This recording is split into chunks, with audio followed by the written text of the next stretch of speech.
You are out of the cranberry mango.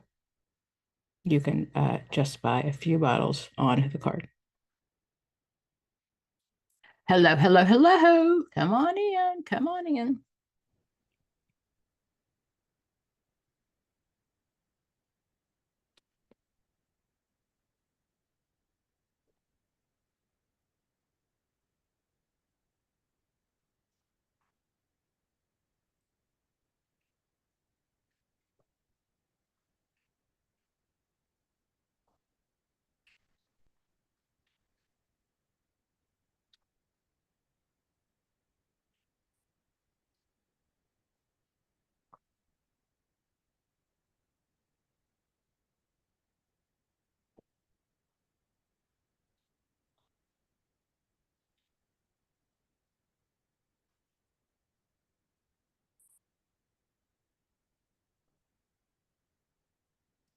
Where's everybody else at? I don't know. Maybe because I'm on time for once. That's like people are like, what? You're telling everybody. What are you supposed to do, right? What are you supposed Yeah, to do? no. Social So work. while you're here and it's just you, ask me some questions. So this week I studied, the people that you asked us to, which was sort of like Super and Holland and Rowe and blah, blah, blah. Mhm. So I guess my question is, they each of these, I don't want to say characters, but each of these theorists really are coming at it from a really different, like They are. they They don't are. seem to be, They are. Nope. there Nope. were some things that felt like they were repetitive, like when you talk about, Roe has her list of Hmm. things, and then Super has his rainbow list. That Hmm. seemed about But they're really not. So, but if we go back to the theorists, that was the same thing. They all have very different theories. So all we're doing is again learning the theories. So Super is a developmentalist, right? He talks about ages and stages. Now, where did he still expand the theory from? I think what you mean is that Ginsburg did that very beginning bit that was Got sort it. of the early stuff, and he just basically, I don't know if he stole it or not, but that Well, it depends on what textbook you read. okay. The textbook says he expanded on it. Okay. All I Okay. know today is if you expand on someone's song, you can't sample without asking permission from somebody, right? So Yeah. he expanded on that. That's what it says. So Yeah. yes, so we'll see some of the same terms there. Those are my main two developmentalists, and then Parsons, E.G. Williamson, and then Holland are my trait and factor people. Okay. Okay, Okay. so trait and factor is getting to know about yourself, and then understanding the factors that if I know about myself, my personality, and know about the factors of the job, they will match. Okay. Okay, so that's basically what we're looking for. Okay. Okay, this was on your dashboard, right? You got a reminder. I got a reminder through my email. You mean about the class? Uh-huh. Yes. Yeah, I did. I did. Was when you popped, was it on your dashboard as well? I don't go to Pearl to Okay. access this. I own on the evening, like on the class evenings, I Hmm. only link through my Gmail reminder. So I don't know Okay. the answer to that question. That's okay. I just want to go to Pearl and make sure that. So when we first started this, it really was, and as we study, the history is for upper middle class white men. So what E.G. Parsons did, and E.G. Williamson, and even early Super, is you really met with somebody and you sat down and you did like personal counseling with them. So with E.G. Williamson, Parsons first, we sat down, we got to know you, and there was no trait and factor instrument. There was no piece. The self-directed search wasn't there yet. So all they really did was get to know you. And if they knew about the job, then those two things would match. Okay. Okay. So that was the goal of knowing who you are. Yeah. Which makes sense because they talk about they're mostly focused, or at least the work that I looked at Holland mostly was he's based personality based. And that makes a lot of sense if it came out of individual counseling. So, but even Super did as well. When Super first started, it really was still, you came and you saw me for a couple of sessions. Okay. And then we went on later and figured out who you were, right, and where you were on those scales. So it really was different back then. It was about, and we, of course, it was career, it was vocational guidance. We didn't call it counseling back then. Men would have never gone to counseling. And the goal, of course, was to find out about you. And then with developmental, talk about the stages where you are. So his study is called the career pattern study. So after he had met with all of these men for so long, then he came up with this research based on looking at the men that he'd worked with from 9th grade up until they were 30. And that's where then the task, right? That's the CSI, the crystallization, stabilization. I start my career, I implement my career at between 21 and 24. So, and then CSISC. So then stabilization, yep. And consolidate? Yeah, consolidate, absolutely. So those are the things that I'm supposed to learn. Okay. Okay. Yeah, I was a little struck by how structured it was, especially considering sort of modern day. It was harder, I think, in this chapter for me well, at least for the theories, to actually take them and apply them to my, like a normal. And you really can't. Okay. We're studying history. The only one that we still use is the self-directed search. So it started off as the strong interest inventory. And then it ended up being called the self-directed search because you could do it by yourself. And while it wasn't written for us to be able to use it now, it is still something that we use still now. Let me share my screen with you. Okay.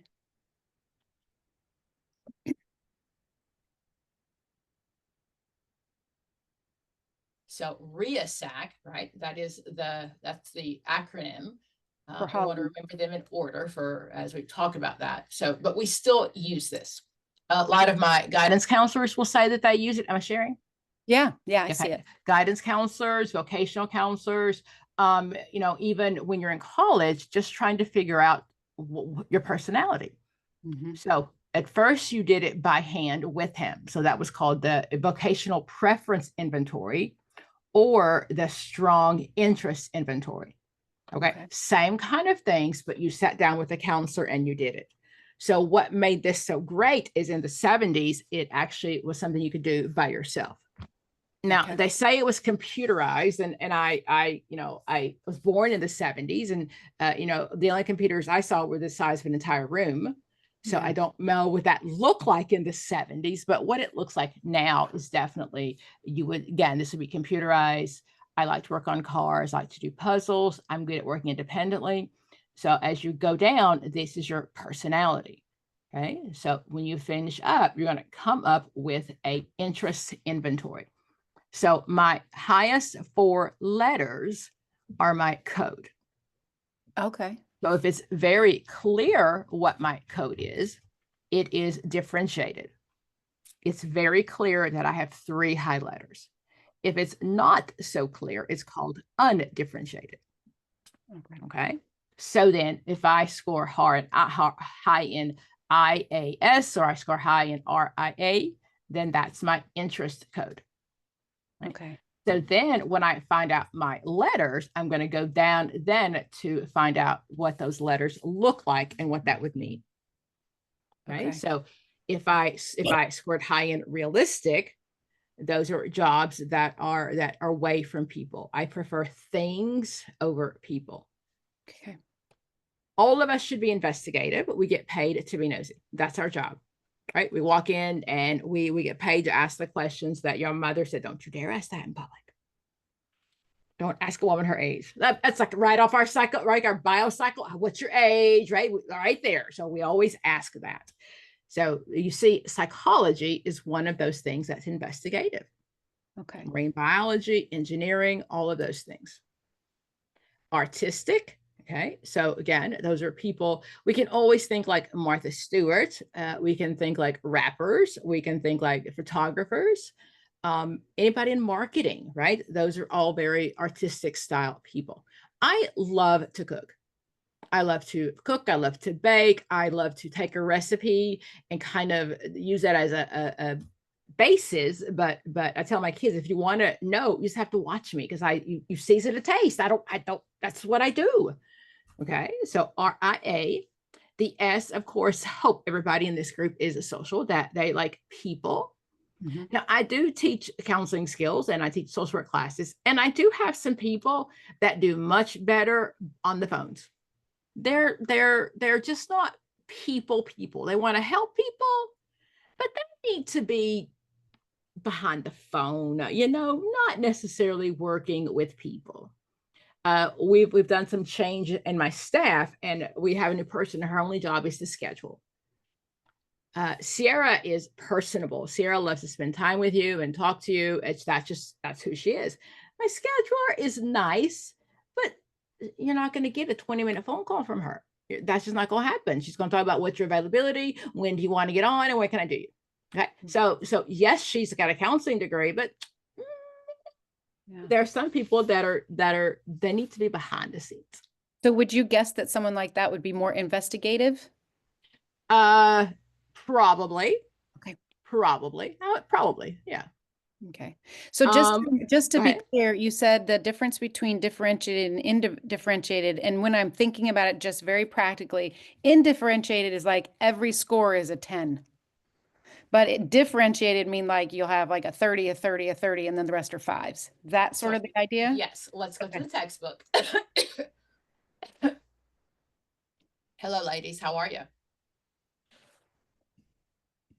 I know Dr. Pam was on time today. I didn't have to go to work. I know. Like, what? My schools were closed, so I didn't have to worry about getting home and walking my dogs. We had a high of -2 today. So I also did not have to go in. So where do you? I live in northern Indiana, right on the Michigan border. And that's rare for you, obviously. No. we get really cold every year, at least for about a week or 2. So closing school is something they do? They will do it, but this is actually today was the first day that they did close school, and it has to be pretty much under 0 for that to happen. But our roads are real clear. They look beautiful. It's not dangerous. It's just dangerous to be outside. We just don't, there's no snow, there's no ice, it's just cold. And we have in Tennessee, there's still lots of rural counties. So when if the kids have to stand at the bus too long, that's the biggest concern. They're sitting outside by themselves waiting for the bus.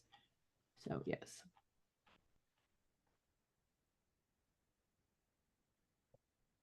All right, I see it. About tomorrow's supposed to get down to 10, so I don't know. Not that I love working from home. Yes.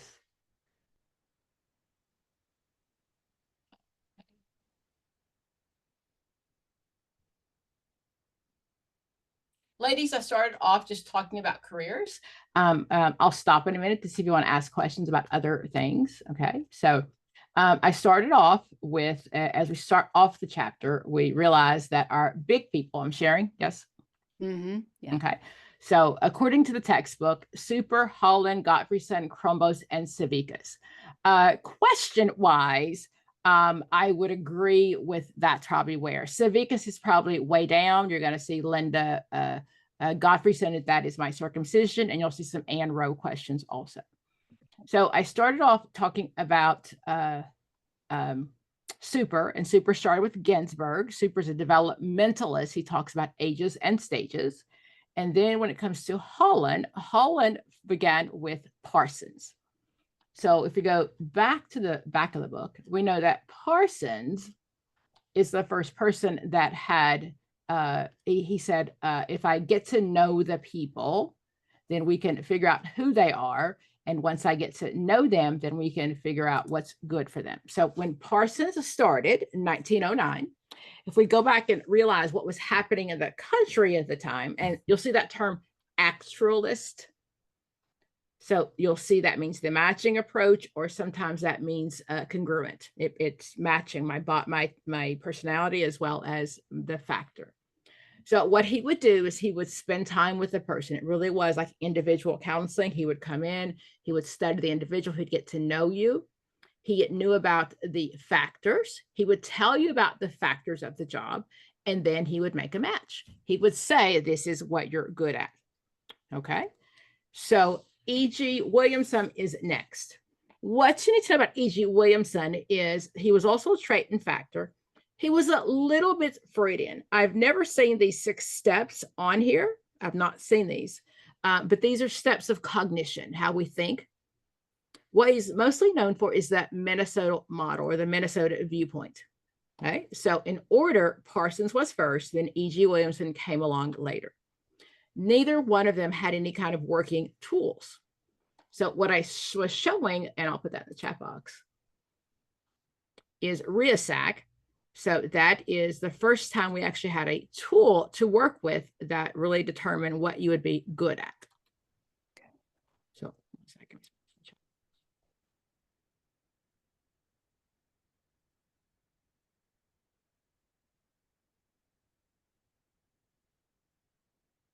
And what I said, and I'll remind you also, this is history. So these are the things that we really can't apply to today. It's really just about history. Holland's hexagon, the RIASAC, we still do use, but that wasn't his plan. All of these were for upper middle class white men. Okay, so, but it does happen to work now, but that was not the original plan. So now Holland comes along, and again, we're talking trait and factor. So again, knowing about yourself, knowing about the career, not developmental, just knowing trait, who you are, and the factors of the job.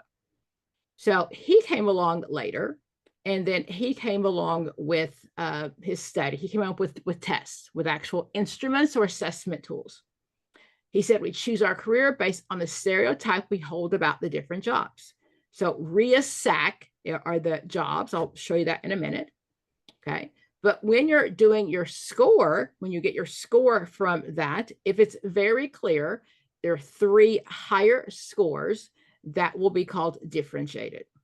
Okay. So differentiated are individuals' profile of 6 types. It has significant highs and lows. It's very clear that I'm good in these areas. It shows me that. Undifferentiated are all of the areas are about the same. So it's not so clear what I'm good at. Okay. So when we remember RIASAC, we always want to remember it in the same order. It is very rare that I am going to be like RIA.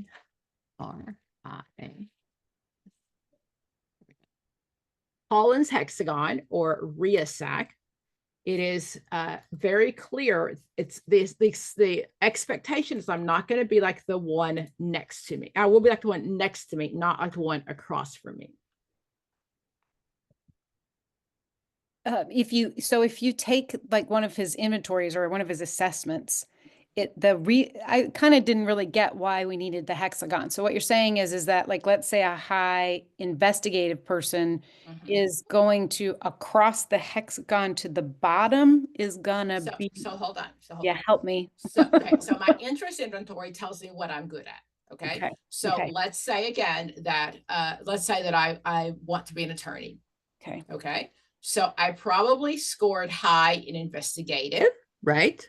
Okay. I probably scored high in social. I'm usually like people, and I scored high in enterprising. Enterprising is selling you something. Think of entrepreneurship. I'm trying to convince you that my client is innocent. Okay. If the glove don't fit, you must acquit. I know he's dead, but we can still use that. Okay. So then I have an ISE. That is my highest score.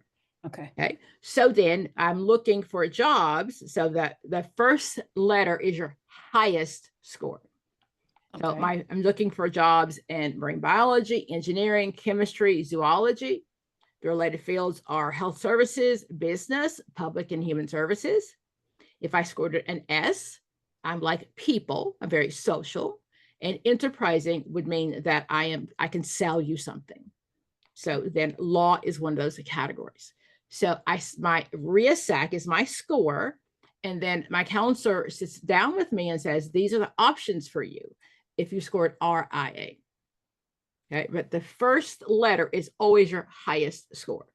Okay. If it's very clear, RIA is your score, then it's considered differentiated. I know exactly my 3 areas. If I come with low scores across everything, it's undifferentiated because I don't know what I would do. Okay. It's not clear that I'm good at anything based on my personality. Okay. So then what we know is, and this is, of course, everything's possible, but for the test, what we know is it's very unusual to be both realistic and social. Usually I like things or I like people. It's unusual to be like the one across from me. Okay. Not saying it's not possible, just unusual. If I'm investigative, I'm trying to ask questions 1,000 times. I do not like highly structured settings. I'm probably not going to be enterprising. Okay. Enterprising are people who like to work with people, influencing, persuading, leading them to for economic gain or for the goal of the organization. I'm trying to sell you something. Okay. So it's unusual to be an I and an E. It's unusual to be conventional and artistic. My conventional people are the people who are my obsessive compulsive personality disorder. They can tell you to the penny how much money they have in the bank right now. They like to work with data, a number of numerical or clerical abilities. They follow through on instructions very well. They want structured settings. So when the question usually talks about whether it's a office manager or the administrative assistant, the administrative assistant works for the boss. She's probably more social, right? Because she talk to people. You're trying to get in to see the boss. She's probably more social. But the office manager is the one that says, I gave you a ream of paper 6 months ago. What did you do with it? Because everything accountable. So it's very rare to be artistic and conventional. Most often I'm going to be RIA. I'll be IAS. I'll be SEC. Okay. Is everything else possible? Of course it is. But the test is what they're letting you know is these are the most common things to do. Okay. Okay. Did anybody ever take this when they were in high school or in college?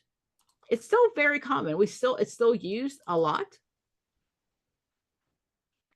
Of all the theories we study, Mark Civikas is considered postmodern. He's our newest guy, but everything else is history. And when Holland wrote this, when Super wrote this, there was no intention of ever looking at anybody but upper middle class white men. Okay, so it's not one that you can really put in everyday category. It's really based on history. We're studying history.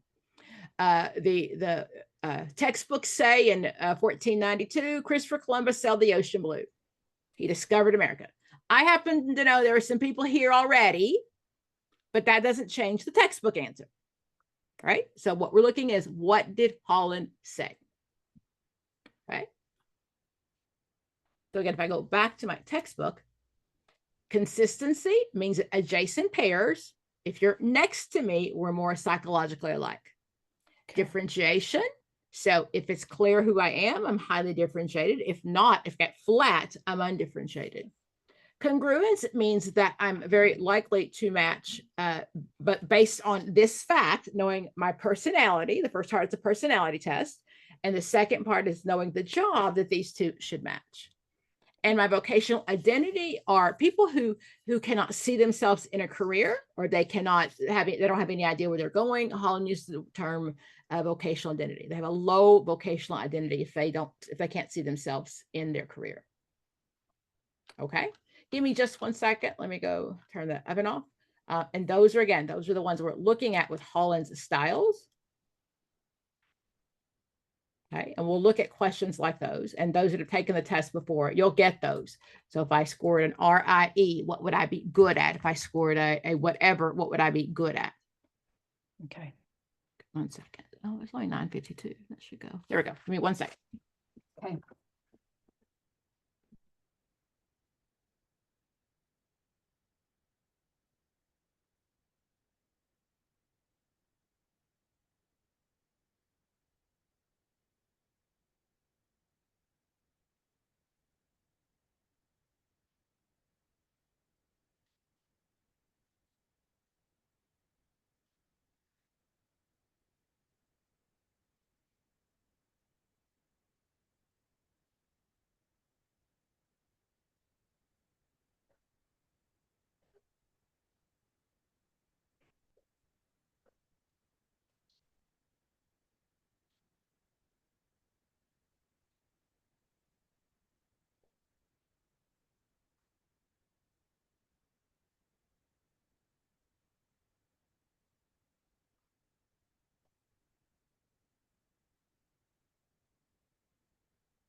Okay. So, Ruth and Jesse, hello, hello. Do you have questions that you want to ask? Something you've been studying this week, or something you want to share? Because I'm going to ask you a question. Um, I didn't have a specific question. It was just I was just focusing on Holland, and I was just reminded of the personality test that I had taken. So that's the correlation that I had with that, but I didn't have a specific question at the moment. Okay. Did I get everything right about Holland as I was teaching it? I was right. Yes. Just making sure. Okay, since you studied it, you right, do you recall seeing a lot of Holland questions on the test? I don't remember because it was a Okay. while. I don't really remember. Okay. So I'll show you what it looks like. We're going to see lots of those. So the key to remember is the highest letter is your highest score. Okay. So when we look at those, that's important to remember. Okay. How about you, Jesse? Tell me something you studied this week. Tell me you beat the kids and put them to bed and you got to study. Or beat the husband. I don't know. Whoever needs to be beat. Actually, I was studying um, a lot about what is his name again? About the Holland, stages. super. Go ahead. Super. I was studying super, and Okay. I was going. I listened to your the former video that you did. Okay. Um, then I was going through the stages because in the former video you were talking, you really emphasize on the ages. Uh-huh. So I was listening to that. Then after that, then I went to the book and I was going through the book and trying to they grow, trying to differentiate these stages and the ages of the of supper, like the grow. In short, I wasn't like I don't know how to memorize something, so I Uh-huh. wasn't memorizing it. I was trying to understand what I'm reading, and know. Uh-huh. So I, although that I know a little bit about it, about the stages of a Okay. supper. So Okay. because it's like I keep on doing the video, I keep on going back to read it. It takes me a lot of time, so I know much about the supper stages. Okay. Super in American English. Okay, super. Super. Supper would mean something I have for dinner. No. Okay. So when you're going to sound smart and say I studied super, you have to know how to pronounce it when you tell other Super. people. Okay. No, yes, I studied super this week. So okay. Remember, I told you my goal is to make you sound smart, not necessarily make you a better counselor, just make you sound smart and know the words. So let's talk about super. So super is developmental, ages and stages. He was very, very clear. So remember, we go back to if we go back to Erickson, and Erickson talked a lot about Erickson uses the word crisis. So if you were 50 and you never got through that identity stage, then you were fixated in that stage. And Freud also used crisis. So it's a crisis in that stage. So with a super and people in career, there's no options. You don't get stuck. You're just behind. Okay. Okay. You're just behind. So he has three different theories, and a lot of people don't understand that. So that's what we really want to focus on, is understanding all three theories. So the rainbow is called lifespan life roles. So you'll see growth, exploration, establishment, maintenance, and disengagement. Those are the levels or the stages in life. G, mom and dad, gemmed, those are the stages. The tasks are the things I'm supposed to learn. That's the CSI, right? SC. Think about CSI Miami, CSI Las Vegas, CSI South Carolina. Okay. So this one talks about the stages in life. and what roles we play during those stages. Okay, Jesse, are your parents still alive? No, I lost my mom last 2022. None of I'm them. very sorry. Okay. So no parents at all? Mm-mm. Okay. So you're like me, an orphan. I tell my kids I'm an orphan, they could care less. I get no pity when I say I'm an orphan. All that means though is I don't get to play the child role anymore. We play the child role from the time that we're born until the time that our parents die. Right? So if our parents are older, we're still taking care of them, right? That's our child role. So again, from the time I'm born all the way up until my parents die. So most often it's going to be in that maintenance period, right? Between 40 and 65. Of course, it could be a little different, but I play these roles in this span of life. We play a student most often from the time that we start school all the way until we die. Most of us are lifelong learners, right? I mean, many of us are at school at 75. I'll probably still be like just trying to learn. Let me pick up another class. Let me learn something, right? Okay, but most of us are lifelong learners. So we play that role again from the time that we start school to the time that we die. The leisure right, and you'll see that belongs to super. Leisurite is leisure time. And sometimes he uses the word a vocation. Vocation, C-A-T-I-O-N. So vocation is your career. That's the old term for your career, right? Yeah. So a vocation is any time that you're away from your career. So when we see a word and the A is in front of the word, it negates the word.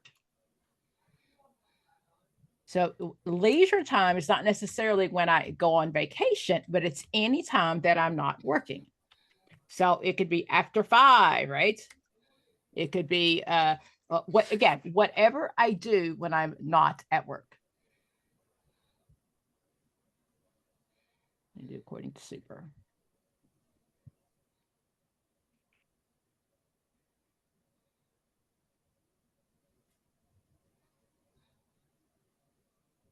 Okay. Career avocation is a hobby or activity that someone pursues in addition to their main job. So that's another term for your leisure time. Anytime that you're not at work, that's called leisure time or your avocation.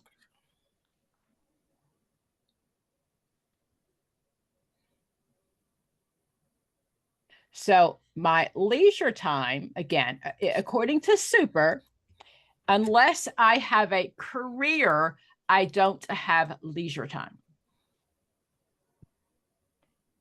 Back. So super is the, let me hold on to that. I'll come back to that, okay? So these are the roles that we play. So a citizen, we're all a member of our state, our city, our community, right? So citizen is just being the right thing, being part of our community. Your job, so remember, super said that you should be in your job, establishing your career between the ages of 21 and 24. Okay, so I start my career and I work all the way up until, according to super, at 65, you disengage. Okay, this is history. We're not talking about now. This is history. Think about, Archie Bunker when Edith stayed at home and he went to work, right? And she made dinner for him and her job was to please her husband. Did anybody ever ask Archie if he was happy at work? If you don't remember, Leave It to All in the Family. That was a 50s, 60s sitcom. Okay. Any of those things. Okay. What I used to talk about is I Dream of Jeannie. I used to love that show, and most of my clients were old enough to remember. She was a witch, and she would like do her nose, and the house would get clean. But her husband was, trying to get to the top of his career. So the goal is that you'll do whatever it takes to get to the top of your career. He wanted the corner office. So you are a worker in your career from the time that you start you should be in your career by 24, all the way until you disengage at about 65. Right? You're a parent from the time your children are born until you die. Now, of course, your children can die, but that's very unusual. So you play that parent role from the time that you have a child to the time that you die or they die. Spouse. So see, the spouse is when you get married. Spouse is 30-ish, according to establishment, between 26 and 45. Okay. It's funny that you're a spouse, because that's usually what the man does, but you're a homemaker at 21. So I don't know how that works, but because women did not start their own home, they left their own home, went to live with their spouse. But I'm a homemaker from the time that I get married until the time that I can no longer take care of my house, or all kids put me in a nursing home. So I can play numerous roles at the same time. So these are life roles and the span of life when I play those roles. Lifespan, life roles. I can play these roles anywhere but church. They're called theaters. Where would you play these roles? So I can be a citizen at home. I can be a citizen in the community. I can be a homemaker at home. I can be whatever. But the answer, the theater that Super did not talk about was church. I don't know why. That's just an answer.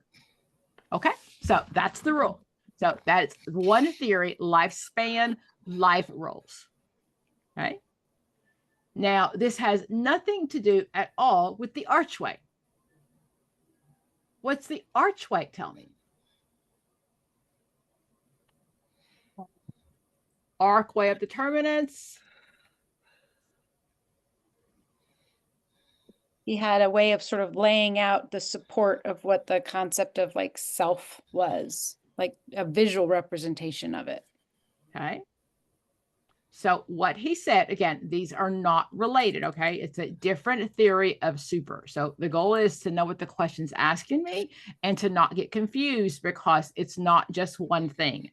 And I think a lot of people don't understand that he had different theories during his time of life. So in the archway, or the archway of development, it's always going to be my left side is inside of me. My left side are my own needs, my own level of intelligence. Aptitude, right? The ASVAG studies my ability to learn, my potential to learn. So my aptitude, my special aptitudes, my interests. So let's say that even my son, when he was 6, we went to he was in karate, and they had to do a gift exchange. He was 6. And one of the kids in the karate got I want to say a 500-piece little bitty Lego set. And the kid is crying because he hates it. Okay. My son got like a Matchbox car or something like that. And my son's like, I'll trade. I'm thinking, oh my God, how can you do this? But my son at that time, that was totally his thing. So from at a little age, that he liked to put things together. He liked to take the parts and pieces and figure it out. Okay. So that was he was born with. Okay. My dad's an engineer. Maybe got it from my dad, but he did not get it from me because mom is a soft science person. Okay. Mama couldn't help him with his math past like 3rd grade. Okay. Let's just face facts. That was not my thing. Okay. But his intelligence, his values is he always liked to figure things out. His ADD, ADHD, and he'd get in trouble because he just wanted to see how it worked. He'd take the lamp apart to see how it worked. Okay. But that is the left side. That's just who he was. Okay.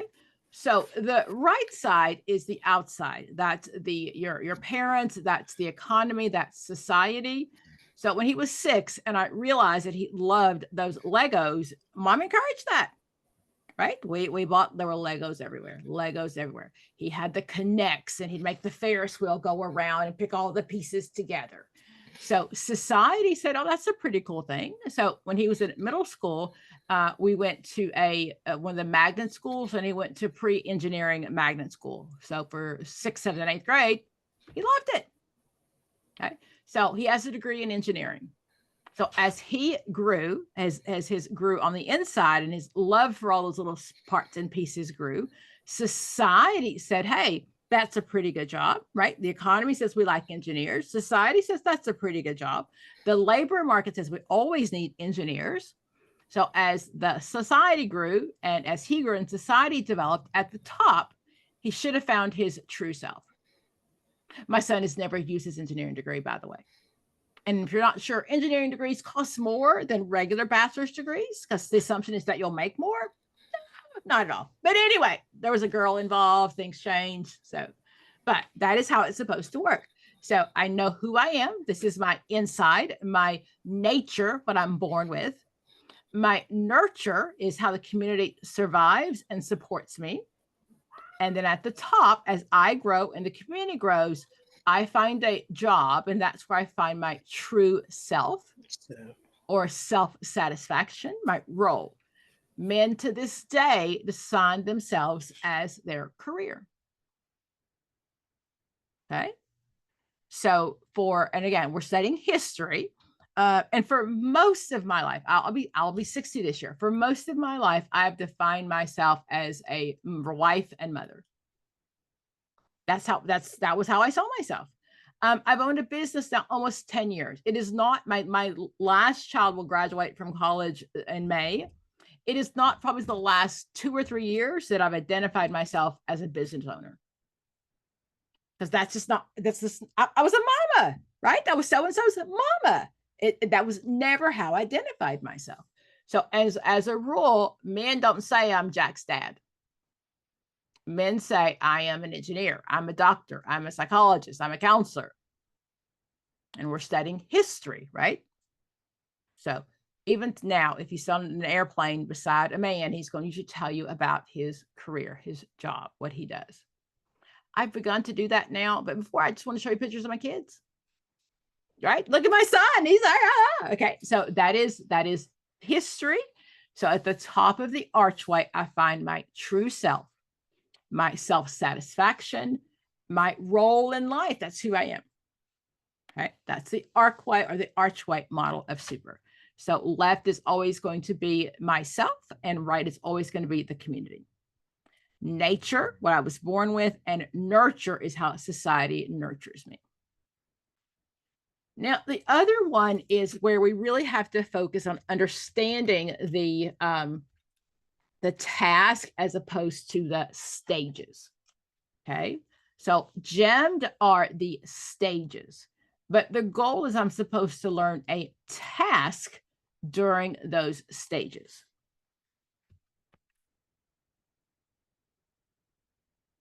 So if we remember, it's GEEMD. So birth doesn't really count. He's not starting there.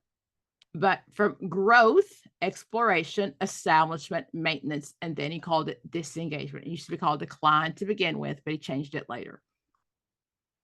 So my tasks are what I'm supposed to learn. And really the best way is just learn those from the textbook. So your task, crystallization from 14 to 18.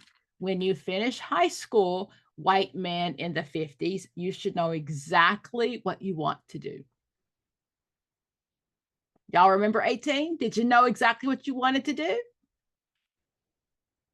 you watch my old videos, I was just trying to grow boobs and maybe get a boy. I went to college because I was supposed to. My mom died along the way and I had some life changes. But at 18, I graduated from school when I was 17 and I had no clue what I wanted to do. Okay. Specification is 18 to 21. So again, white male in the 50s, I've got to support a family. Women got married at 18, right? That was the goal. My only life goal was to be Mrs. So-and-so. Women didn't work. I was getting married and raising his kids. So for men, though, between 18 to 21, that is when they're going through their training, going through college. They've exactly decided what they're going to do. And now they're in that event to be able to support a family. Implementation, again, I should be in my career between 21 and 24. That worked out for you guys? I was on a career, happy career, 21, 24. I thought I was the bomb diggity. I had my license by the time I was 27. I thought you couldn't tell me nothing. I was still behind according to Super, right? Good thing I wasn't on his schedule. Okay. Even if you look at that, I graduated from high school when I was 17. It was still 10 years before it wasn't like, it was 10 years. And I thought, oh, hey, look at me. I'm 27. So according to Super, I should be stabilized in my career between 24 and 35. Now I've got my career. I'm not going to change jobs. Remember, back then, no one asked if you were happy. You got a job, you worked at the same job, you got a gold watch, and you retired and you died shortly after. Okay. If I ask, and those of you that have children or anybody in not my generation, if they told you you worked at the same job for the rest of your life, is that something that would work out for you? If I told my kids that, their heads would spin off. Right? This whole like gap year, and you graduate from college and I get to chill for a year. Did y'all go through that? Was that an option? I'm almost 60. Was that in your generation? No. Gap from what? Okay, so like a gap year. So we're talking about a different generation. My daughter is she's the third one, so now I get so much better. My son is 32.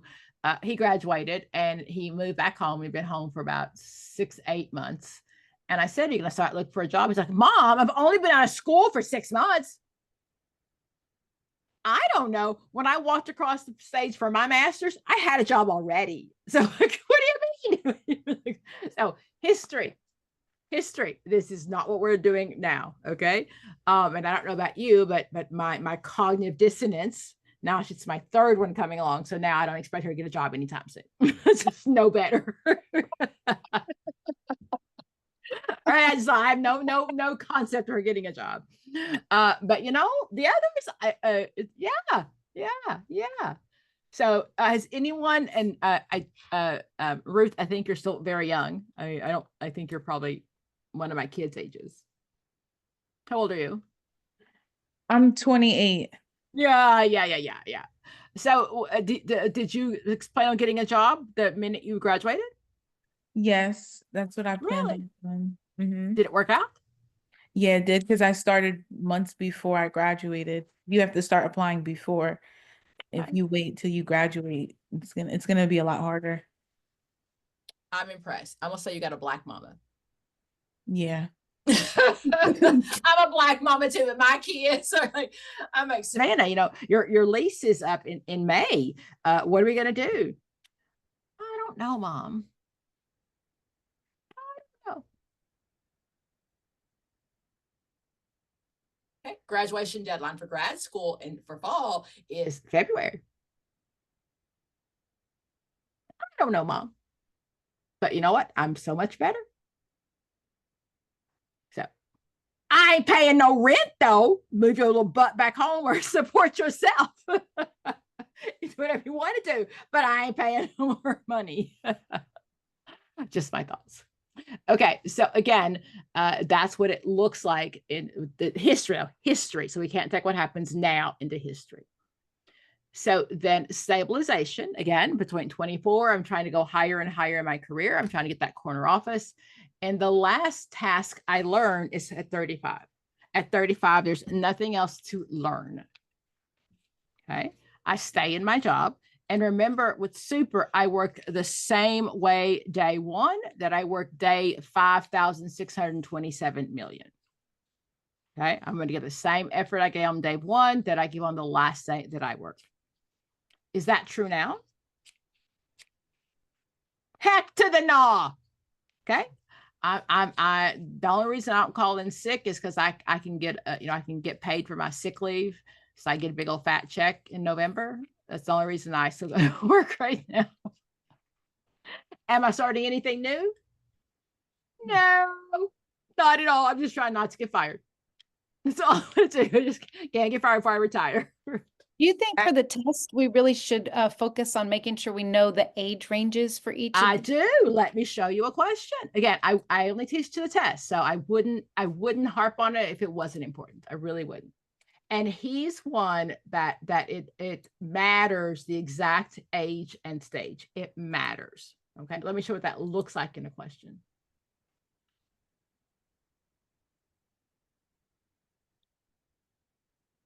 When I talk about Erickson, right, I talk about know the behavior as well as knowing the stages, right? What's happening, because in Erickson, you can be, again, he talked about you can have a crisis, you can be behind, you can be at the wrong stage, at that time. But no, super was not like that, not at all. Let me show what that looks like in a question.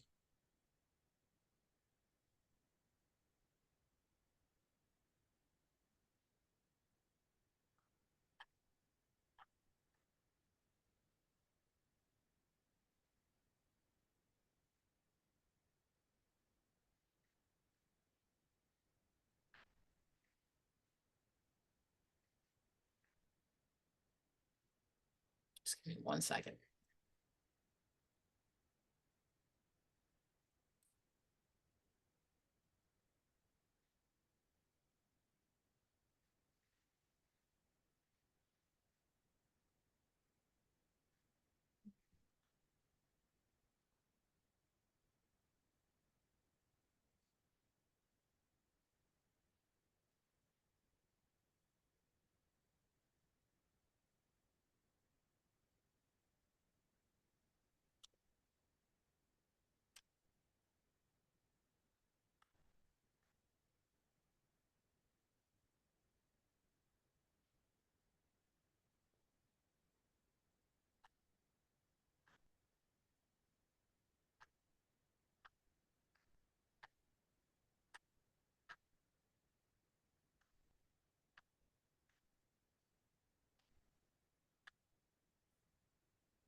Okay.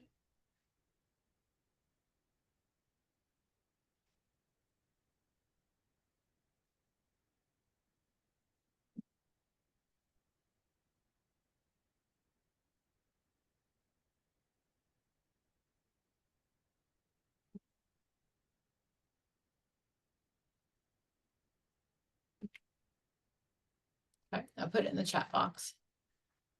And then I'll also share my screen.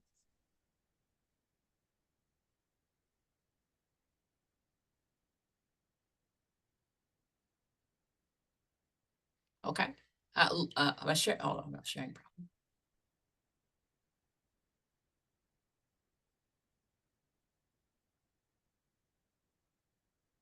Okay. You see my screen? My question? Yes. Okay. Read that one for me. Okay, let me move our heads. Okay. Amanda recently graduated with a master's degree in social work. Amanda landed her first job in the field working as a counselor in a substance abuse program. Amanda finds it hard to work with substance abuse population. Amanda is very unhappy and is currently looking for another job. According to Super's theory of vocational development, what life stage is she in? Okay, so stay on my question first. Okay, so we are gonna have to take a best guess that what age Amanda's at because of the, where she is in her academic career. And so a master's degree is 2 years after your bachelor's, which would probably put her at about 24 years old. Just a random guess. So we're wondering.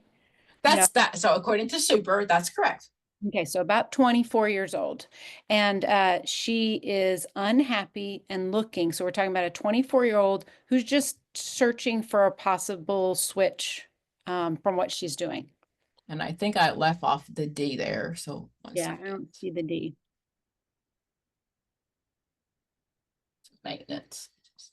Okay, there it is. Okay. Oh.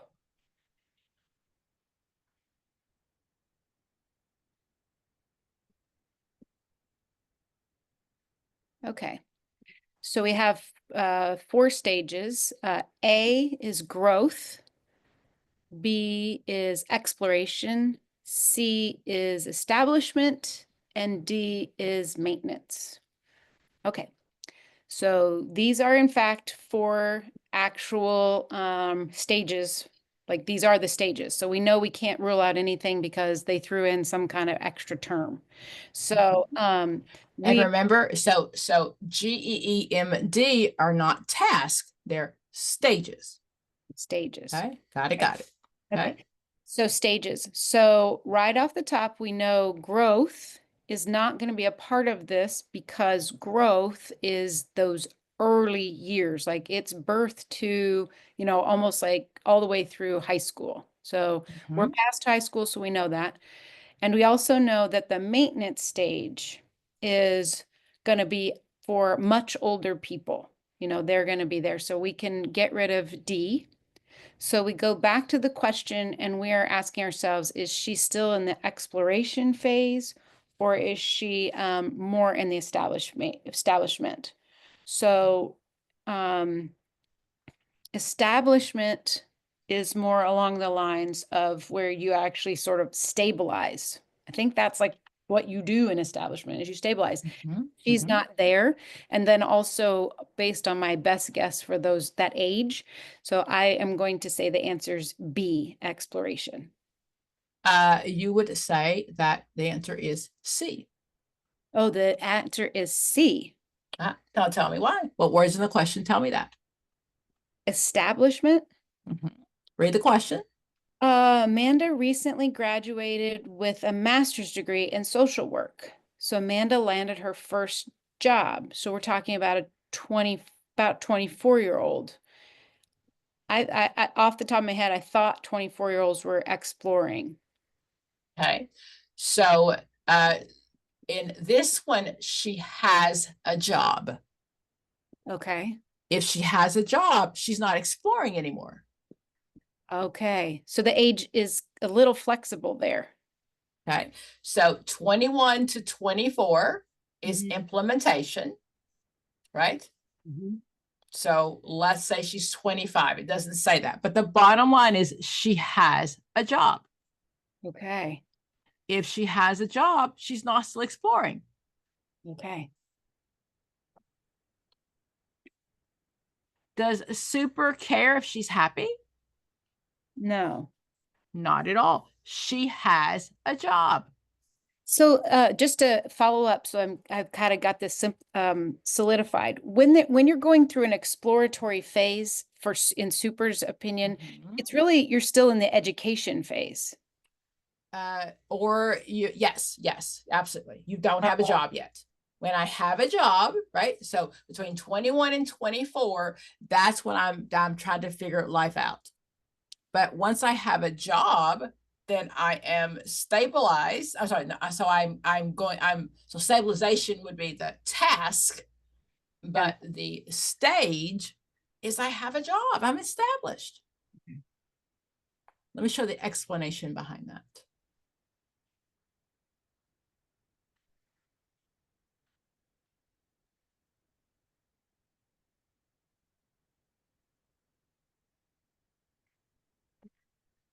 Oops.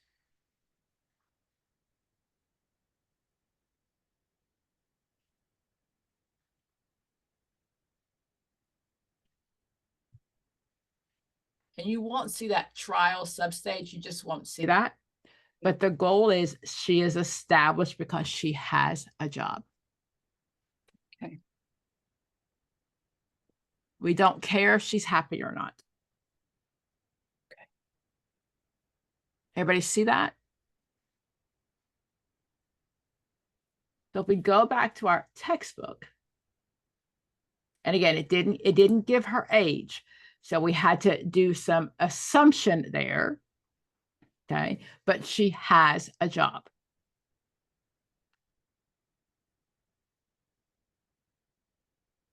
Okay. So establishment 25 to 44. Okay. So she has a job. If it says she was looking for a job, that'd be something different, but that's not what it says, does it? No. She has a job.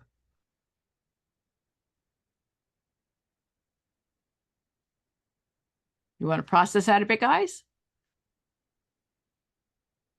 Well, the language actually is helpful because it does seem like you're established in a job. So that does line up better when I'm trying to just know it versus memorize the ages. Okay.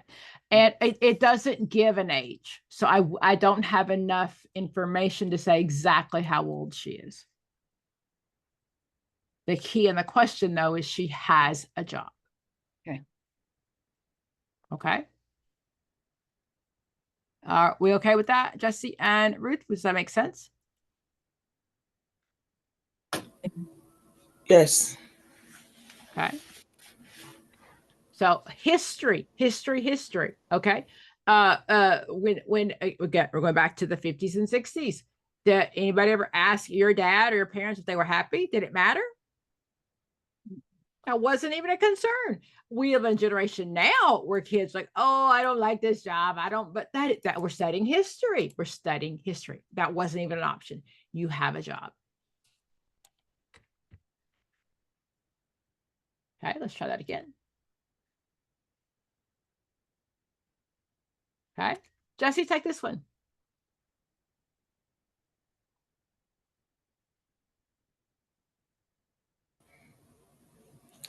Emmy, a 48 years old client that you have been assisting with career issue, shared the good news she has been promoted to a senior level position.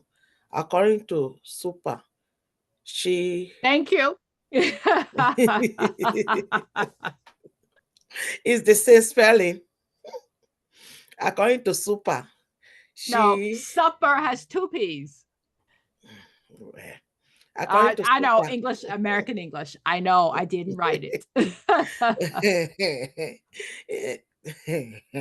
according to Super, she has accomplished which developmental tasks. Okay, 48 years old client that you have been assisting with a career issue. Share the good news. She has been promoted to a senior level positions.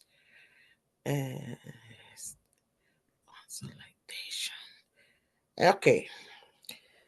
Uh, uh, I, I, this is a client that a counselor was in a counselor office, and he or she was telling the counselor that he or she was happy, telling the counselor that he or she has been promoted to a senior level, which means that he has been in that job for so long, and they have been So, promoting according to Super, when did she probably start? uh, uh, uh, when he started the job, it was a crystallization. When Okay, he's but first, what age? She's 48. According to Super, when do I implement my career? mm, when he By by implement, 24, I should be in my career. So between yeah, 21 and 24 is implementation. mm-hmm. Okay. Now she's 48. According to Super, how long has she been in this job? If I started when I was between 21 and 24, That means that she has been in that job, let's say about senior, about 10 years. nope, probably about 20, 24 years.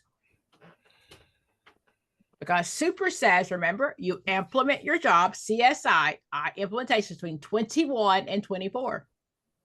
So now she's 48 and she's been promoted, but she's been in that job. We can assume at least 20 years.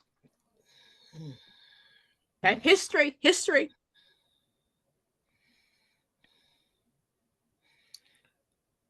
Okay.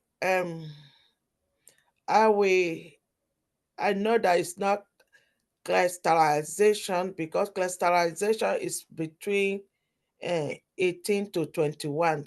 That is not it. Okay. Um, yes, it's not stabilization, because it's it's not stabilization, because So he is we already took on out, that hold on. job. So We took out implementation because that's between 21 and 24, right? mhm, Okay. and And we took crystallization. out crystallization because that's between 14 to 18. Okay. So now is she at 18, yeah. C or D?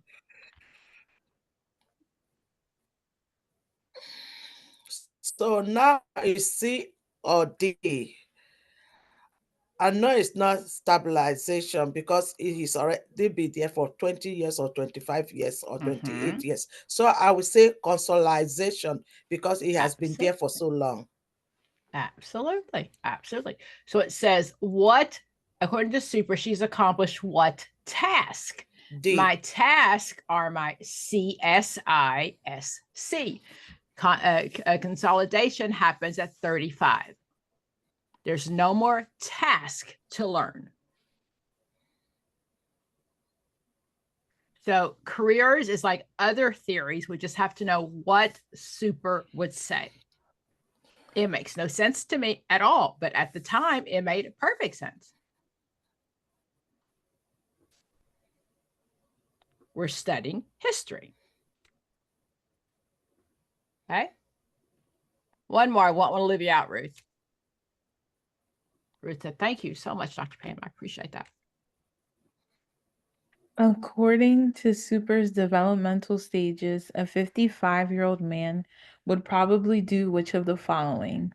A, establish his seniority in the workplace through demonstration of his competence.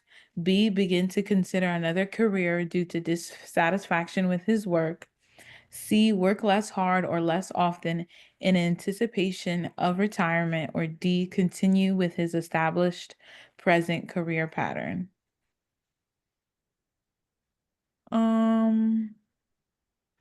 I don't think it would be B. You're not going to begin to consider another career due to dissatisfaction with his work due to you being closer to retirement age. So, okay, he's in a stage. So what stage is he in according to Super? He's in consolidation. That's a task. The stages are GEEMD. I know, I get it. I did not write the theory, okay? Tasks are what I learned, CSISC. Stages are growth, establishment, growth, exploration, establishment, maintenance, and decline. So he's in maintenance. He's in maintenance. Very good. That's what I want to know as I read the question. Before I look at the answers, I want to know that. So you're correct. B is out. He's not going to look for another career. Super would say, even in your implementation stage, if you suck and you hate your job, you're still not going to look for another career because you stick with that career until you die. Okay. History. I'm thinking. What else can I rule out? D, continue with his established present. I would leave that one. I'm going to remind you, Super said, I'm about to retire. I said this already. Am I coming up with some new projects? No. Am I writing some big old program changes right now? No, you're going to work. I'm just trying to stay below the radar to not get fired. Right. Okay. I'm not Super though. Okay. Super said you work the same way you did day one as you work day 567, 20, whatever million. Same effort every day. Okay. Let me just say that for a minute. So if we go back and we study history, do we understand why men had such a difficulty retiring? Because their whole life for 60 years has been going to the office and putting everything the best you have in the office. Every day. That's all you did was go to the office. And every day you worked so hard at the office. You brought home the paycheck to the wife. You saw the kids occasionally, but your career was what you had. So now they make you retire and you're lost. Okay, this is history, not now, okay? So I'm not, what else can I take out for sure? Work I want less to take out C. Yeah. That'd be according to Dr. Pam. That is not Super. Okay, so now between A and D. Establish his seniority in the workplace through demonstration of his competence. I don't think a 55-year-old is going to be trying to demonstrate his competence because I think he's going to continue with his established present career. Absolutely.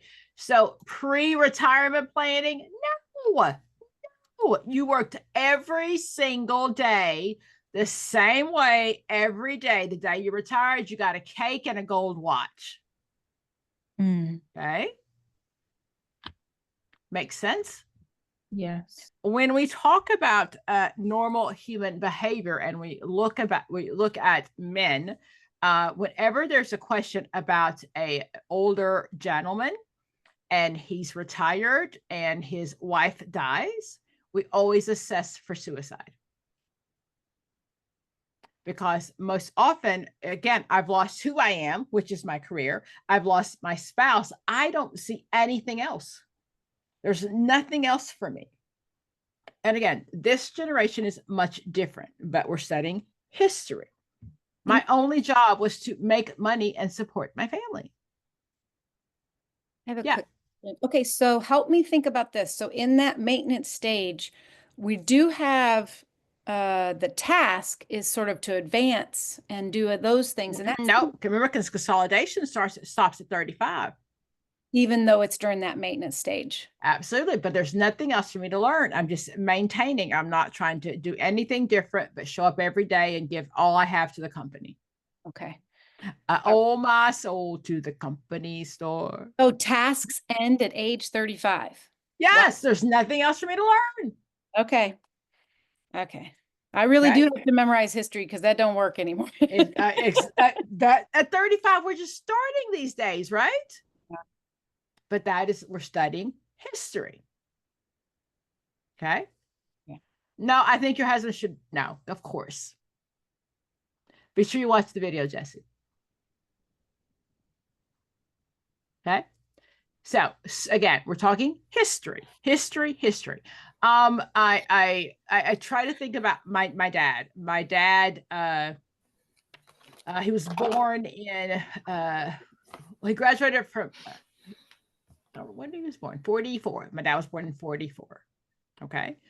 And he worked, he got a job with the utilities board. He worked for he had a degree in engineering and he worked for the utilities board. And honestly, he worked every day. I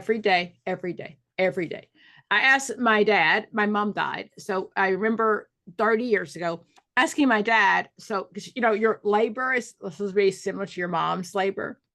And my son is 32. I remember asking my dad, saying, so, when my mom was pregnant with me, what was labor like? He's like, I don't know. We sat outside the room. I don't know. That's what you did. The women went in the room, the men stayed outside, and the baby was born. So that's the hat you need to wear. Okay. His job was to provide. That was it. This whole kids need dads did not happen during that time age. Kids need dads' income. That was it. So really just you've got to remember we're studying history. We don't get to judge it. We just get to look back and say, wow, I'm glad things changed, but it was just history. Okay. Okay. Does that help a little bit? I really want to teach more than ask questions. I want you to get these theorists, okay? Because again, it is studying history. And again, they're so hard. They're hard only because we really just don't know them. And you can't apply it. I can't say to you, go home and use this in your everyday life. I can't. So like we said, super use a career pattern study, right? So that really is looking at his study was looking at men through 9th grade all the way to their 30s to kind of figure out where they were. So we talked about Holland and Riesack. Let's talk about some my women, okay? So my women are Godfrey's son and Roe. Okay, so Godfrey's son is feminist theory time. 1955, birth control was invented. And that's not a year you have to remember, but I just need you to get a time frame in your head. Okay, so prior to our current political situation, women really thought they had control of their body. So the stages are, I am shaped by society, I am circumscribed, and then I make a compromise. Okay, so I say circumcision, It's called circumscription. But at that point, this again is this is early 60s. Now, women can burn their bras. Look at me, look at me, look at me. So what she said is, despite the fact that I'm supposed to have some freedom, society has shaped me for a male or a female career. Orientation to size and power is ages 3 to 5. Okay. So what that means is that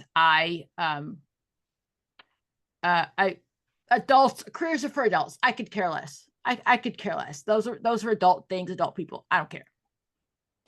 Now I start elementary school. In elementary school, whether it is my parent or society, I am beginning to be circumscribed, shaped for boy and girl roles. Okay. History. Back in the day, my youngest daughter is 21. And her birthday, one of her birthdays, all her birthdays, again, she loved science. I got her like a telescope and the science kit, and that's not what you got girls in the 50s, the 60s. What did you get girls in the 60s? What are typical girl dolls, girl toys? Like Barbies and things like that. Barbie did not have a career back then. Barbie's only job was to get Ken. She was not a pilot. No, she I think she had her van, but she didn't. There were no career Barbies back then. That did not happen. Barbie was just supposed to be cute. Okay. Do you remember the Baby Alive? Yeah. It was the hottest new toy because she wet herself. And you learned to change diapers. Oh, look, that's a career. Look, I can change diapers, right? So you fed the baby and you changed the diapers. So orientation to sex roles says that what we did then is girl toys were for girls and boy toys were for boys. And the two should not cross. Boys' toys included action figures. They weren't dolls. They were action figures. Okay.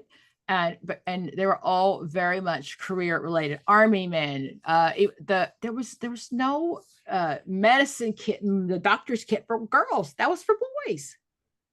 Okay, so 6 to 8 elementary school. I am being shaped to what girls do. Girls should what is that? Sugar and spice and everything nice. I should look pretty. I should know how to cook. The easy bake oven. I should know how to cook. I should know how to put makeup on. And I get the toy refrigerator, the toy kitchen, because that's what girls were shaped for. Now I'm in middle school. Middle school is 9 to 13. Did you know then, and even now, girls are responsible for any sexual activity that happens in middle school? If I wear a tank top to school, boys might get excited. Right? I somehow it's my job to make sure boys don't get excited about not wearing the wrong dress. If it's too short, boys might get excited.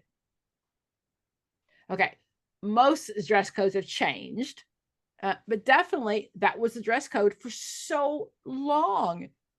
Girls couldn't wear spaghetti straps because boys might get excited. We didn't hold boys accountable for anything. It was our fault. Okay. Between 9 and 13, ladies, what did your mothers teach you about sex?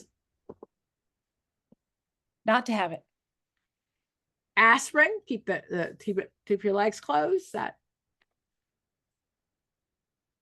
Okay. My younger generation, what did your mom teach you? My mom didn't teach me anything about sex between 9 to 13. She never. Where'd you grow up?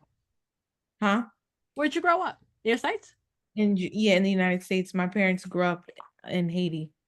We just don't talk about it. Okay. No, I'm just saying that we just don't talk about it. Is that what happened? We just don't talk about it? Yeah, we don't talk about it. Yeah. So my mom didn't talk to me at all. My mom gave me a book. And she gave, with no discussion, a book, and you'll burn in hell. That was like the end of the conversation. I purposely decided that I was not going to raise my girls that way. It was not. But that's what I got. I got a book and just don't do it. So and this is history. This is my generation. So you just don't do it. You just don't do it. My value to society, my job is to keep boys away. Boys will ask, and my job is to say no. So that's my value to society, is to be chaste, to be pure, and to be clean, because that's what girls do.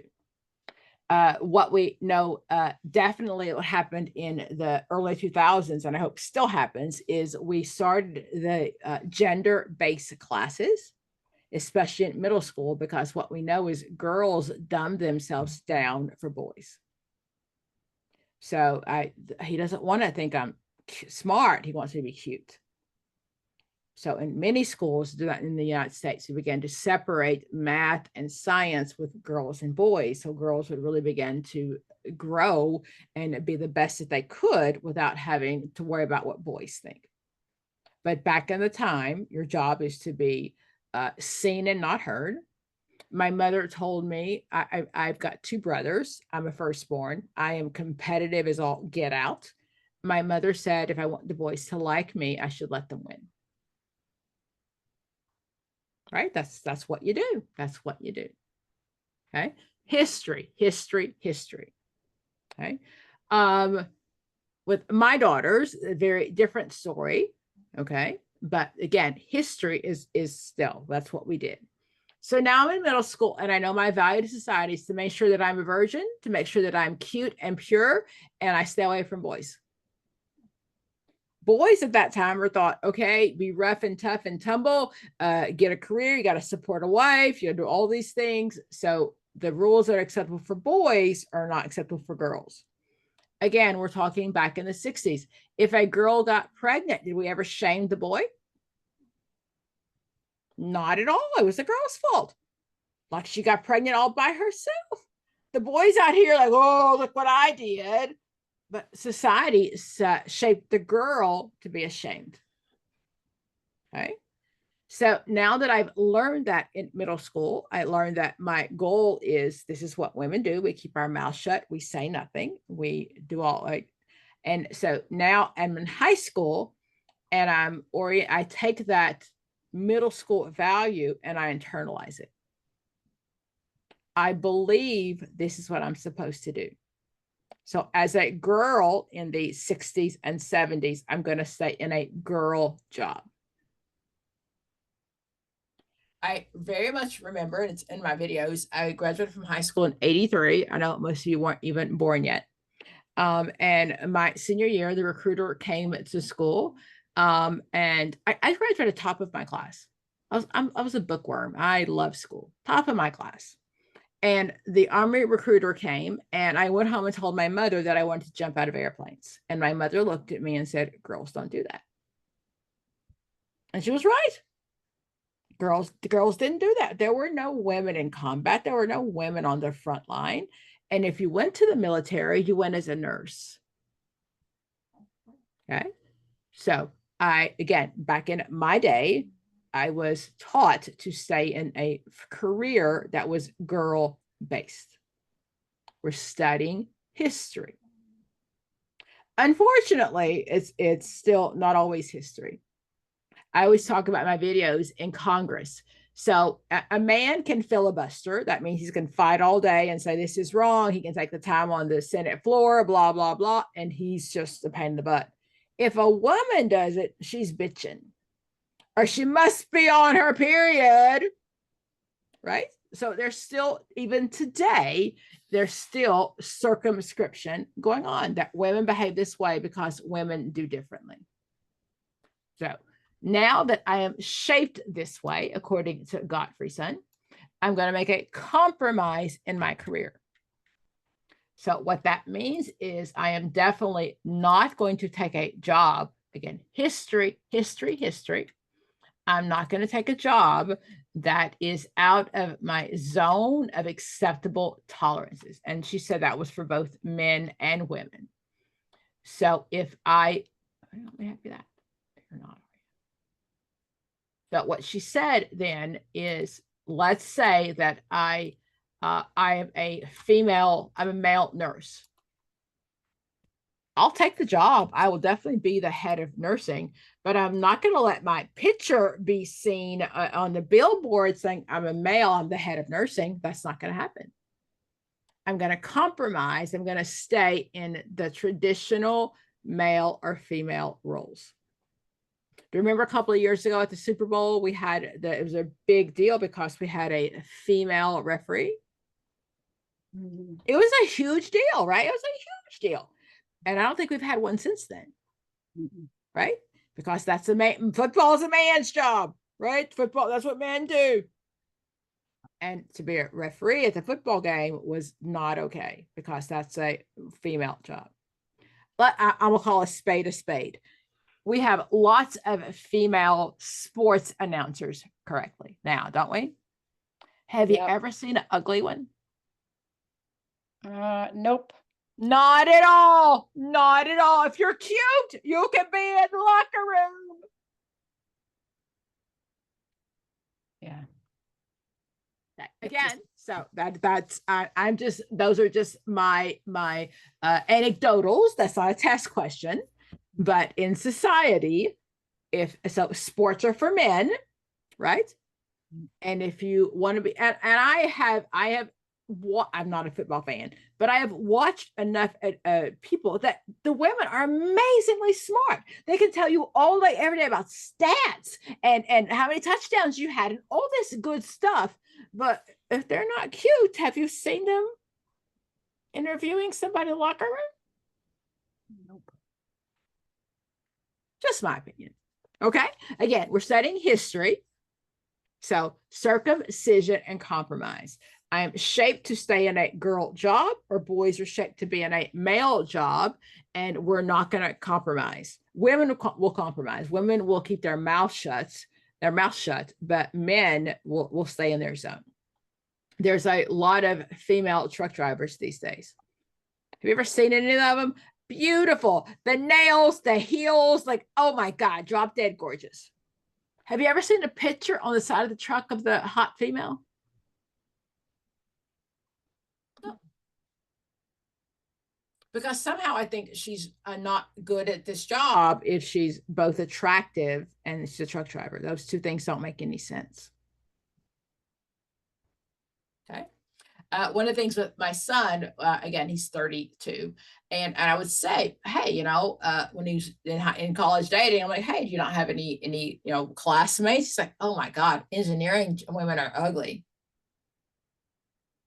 Do we not still in America have that belief that somehow you can't be smart and attractive?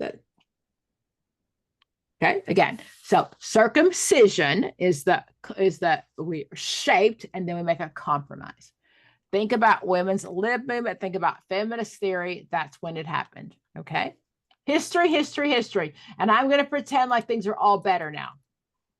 I'm not going to pretend. I can tell you that my youngest one, my 27-year-old, she actually in college, she took a class on how to negotiate salary. Men have always known that. Women, we take the first job and we're thankful that you give us $5. Okay, she's 27, she'll be 28 this year, and she was taught to negotiate salary.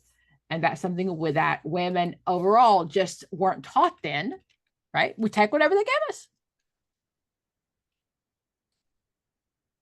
So Anne Rowe is my other woman. Now, Anne Rowe is old school. She's Freudian times.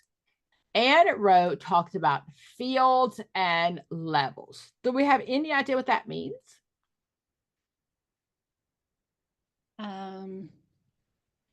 It had these like one of the things that she said was like professional managerial, and then she would call it like low, medium, or high kind of a thing.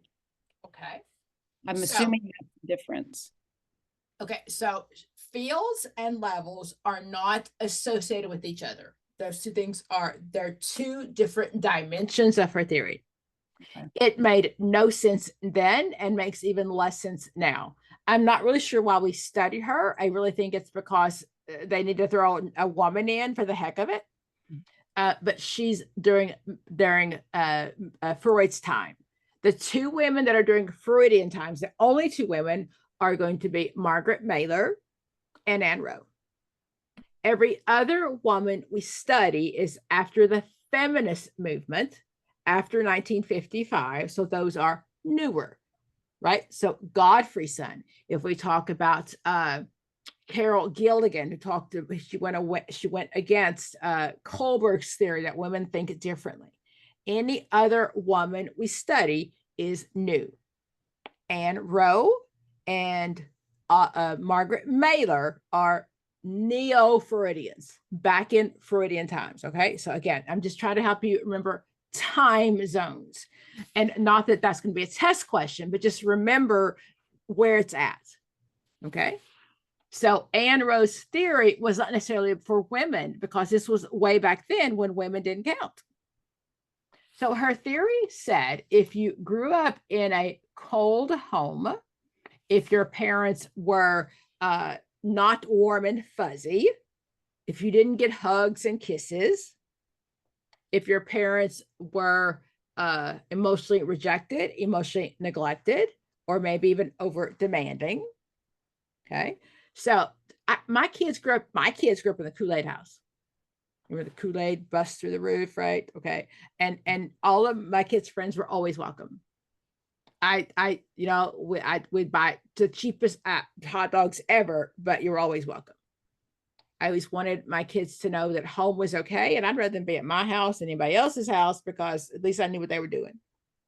Okay, so my kids grew up in that warm house, sometimes overprotective, loving, casual acceptance, but everybody was welcomed. I had my kids' friends that lived with us when my kid wasn't there. So, okay, one of my son's girlfriends, her freshman year, she went away to college. And when she went to college, her mom moved with a man. So now it's summer semester and she has no place to go. They weren't even dating anymore. I'm like, of course you can stay here. Come on in. It's a warm home. That's just how it was. Okay. I wanted, as a mom, it was probably more overprotective, because if they were at my house, I knew what was happening. That kids didn't know that. They just thought it was great. Okay, so we always walk by the Turner house. So the warm house is, again, very accepting of the child, loving acceptance, casual acceptance, yes, overprotective. The cold home, over demanding, emotionally rejected, emotionally neglect. So this part of the theory is based on Maslow. Remember, Maslow has my hierarchy of needs. Okay, so what Anne Rowe said, if in my home as a kid growing up, I grew up in a cold home, now I've got this big old empty space in my heart that my career is supposed to fill. It would make more sense if it was the opposite, but that's not what Anne Rowe said. Anne Rowe said, if this is what you got at home as a kid, this is what you needed in your career. Okay, so this is the field. I'm going to choose a field based on my needs from childhood. So if I grew up in a cold home, mom and dad were not warm and fuzzy, we didn't talk, we didn't, there was no hugging, then I'm going to find a job away from people, because I have to fulfill that need. That's the Maslow part of Anne Rowe. So fields are, again, if I grew up in a cold home, I'm away from people. If I grew up in a warm home, I'm with people. Now, levels, so it depends on which textbook you read. Sometimes it says it's Freudian. Sometimes it says it's genetic. And if you remember, though, Freud talked about innate things that I was born with, right? So what she says, and this says groups. So sometimes instead of saying levels, if you see groups, don't freak out. It's fields. That is how I grew up. And the level or the group is based on the education that I got or what my parents did. So what she said is there are 6 levels and 8 fields. If my parents were professional, managerial, independent responsibility, that means they own their own business. My parents are pharmacists and they own their own business. I'm going to be at the same education and professional level. Whether it's innate or whether I got it through Freudian, it's an unconscious thing. If my parents were semi-skilled, I'm going to be at the same level. Levels and fields are not related, okay? Make it very clear. So the levels are unskilled. My mom and dad had no skills at all. I'm going to be unskilled. Now, the fields are based on, again, what type of home I grew up in. So the black line divides this. So if I grew up in a warm home, then I would be in business contact. I'd be in the service industry. I'd be in arts and entertainment. I would be in general culture. That is the field I would choose. But the level of that is based on what my parents did. So if we look at arts and entertainment, if my parents were directors and producers at the professional, managerial, independent level, that's where I'd be. But if I grew up in a warm home and my parents didn't have any skills, I might be selling tickets in art and entertainment. The levels and the fields are not related. I can't emphasize that enough. There are 2 separate dimensions, and it makes no sense at all. So if I grew up in a cold home, I'm going to be in organization, technology, outdoors, or science. But again, it has nothing to do with the level. I'm just going to be in this field. However, if my parents were skilled, then my outdoor job would have some skill. If my parents were professional managerial and I'm in technology, then I'm going to be at the top of my field in technology. So the group or the field is based on how I grew up, type of home I grew up in, and the level is based on my parents' education. I'm going to be at the same level my parents were. Okay. History, history, history. Okay. For many of my first generation college grads, like my parents didn't go to college, but they made sure I go to college. This doesn't fit. It's not supposed to fit. It's history. It made no sense then. It makes less sense now. And for the tests, all we care about is what did Ann Rose say? That's all we care about. Okay. So again, what it looks like, and put that in your chat box as well.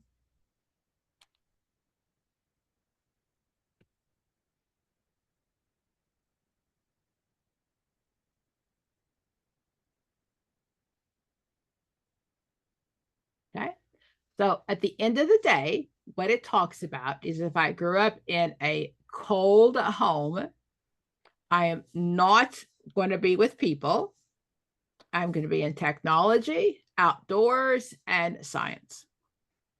This is the field. The level is what my mom and dad did. If my mom and dad were elite scientists in the field, that's what I would be, the level.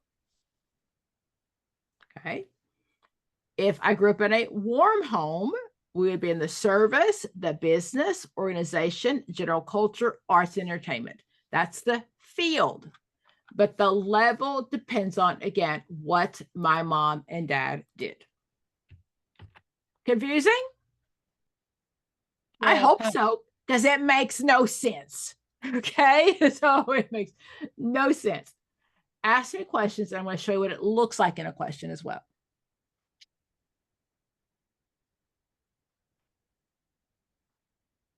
I'm just wondering, in questions, does it just give you the environment that you have to ask? Well, let's see.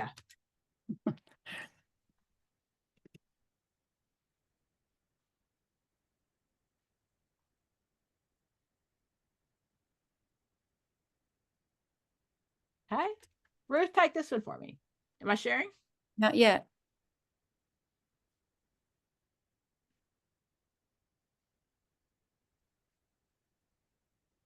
There it is.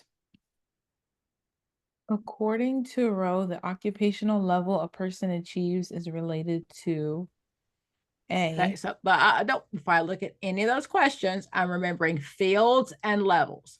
The field is what?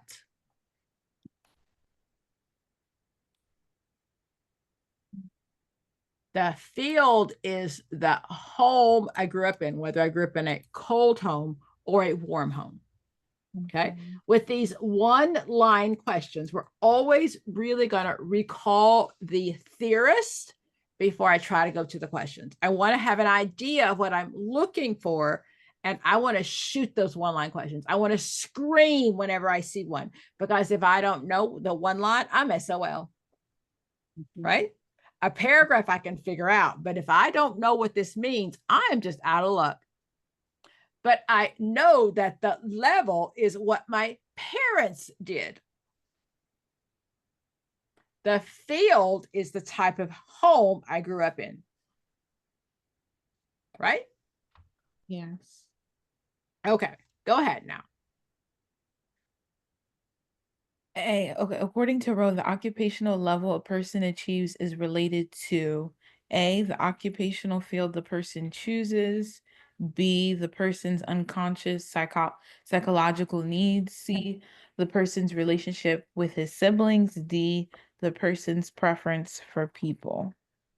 So if it's level, what my parents did Okay, is so let's figure out then. the occupational field the person chooses. So it's not going to be A. Okay.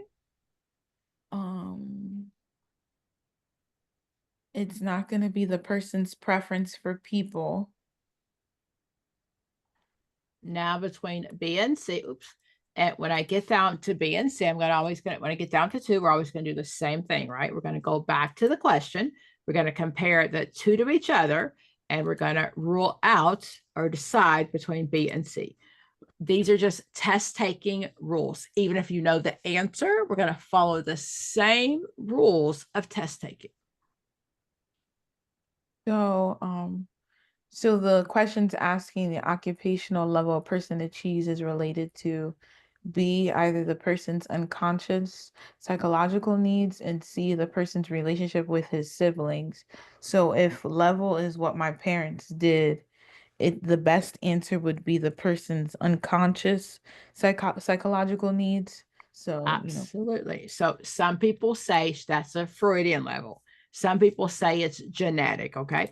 Did I ever mention anything about siblings? No. Did Anne Rowe ever say anything about whether you have siblings? No. Not at all. Not at all. So again, it's just a matter of knowing her theory, knowing what she said. This is really just, again, I don't have to agree. I just have to know her theory. Okay. Okay, Laura? Okay.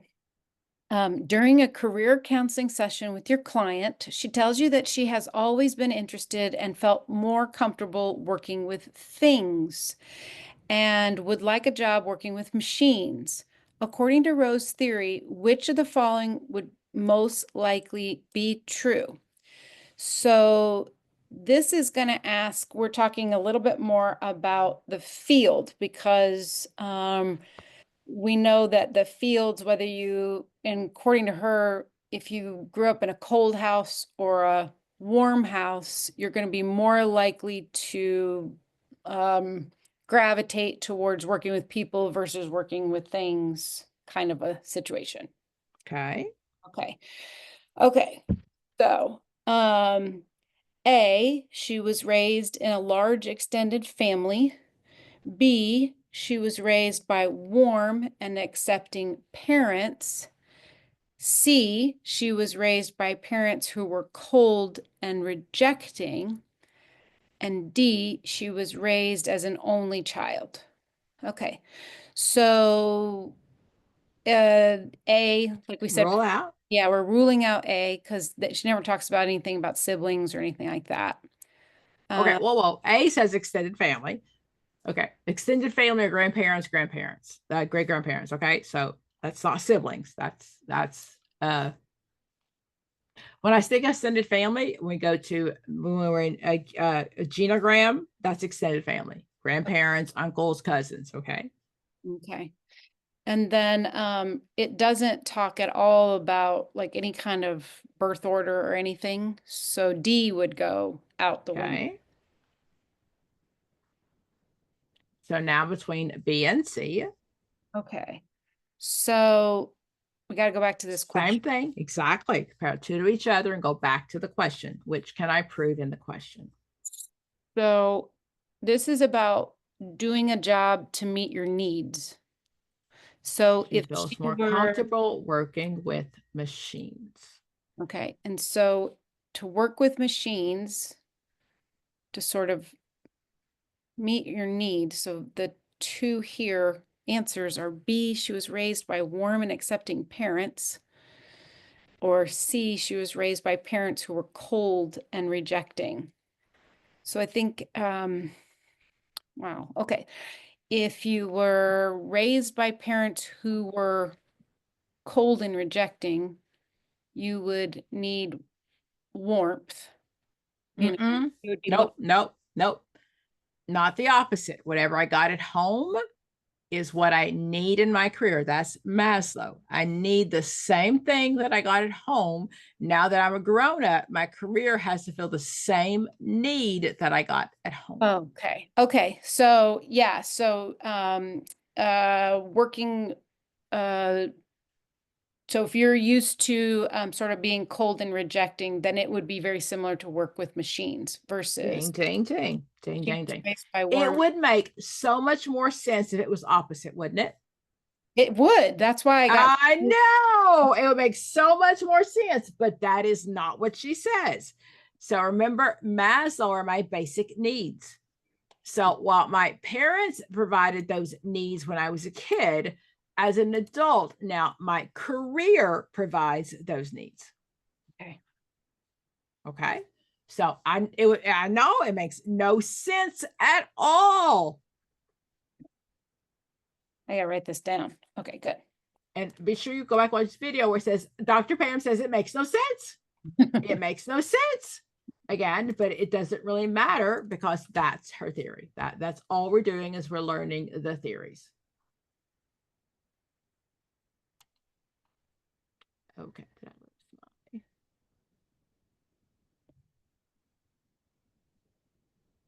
Okay, I just want to teach you a couple of more theories so we can just keep going.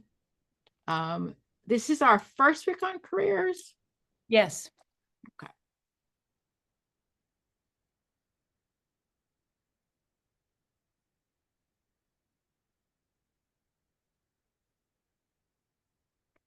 So does it make sense why people say they'll say there's a lot of career questions and there's really not, but it's just a matter of understanding what each theory said. Okay. And again, we don't like anything else. If there's no agreement, I can't say take this home and use it in your everyday life. It makes no sense. Okay. Okay. So let's go back. Am I still sharing my screen? Yeah. So we did my women.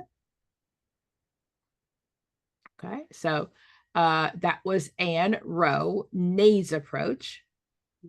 Okay. So she looked at genetic factors or environmental experiences and parental child relations influence. So some books say Freud, some books say genetic, but that's where the level comes from. Okay. Unconscious, I was born with it, but it's not a choice I made. And the way that my parents raised me, the home I came in, is the field. Parental influences and early childhood experiences are viewed as major determinants. Okay. Later, occupational selection would be a function of those needs. Careers were chosen to meet the needs. Right? Cold home, I need to be away from people. Warm home, I need to be with people. 6 levels, 8 fields.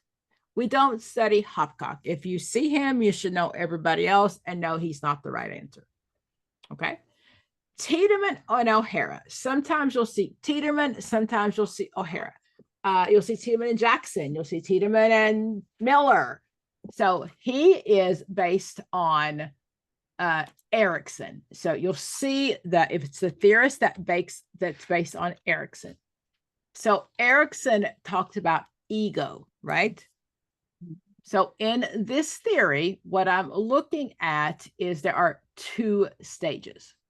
I'm worrying about getting a career and worrying about keeping a career.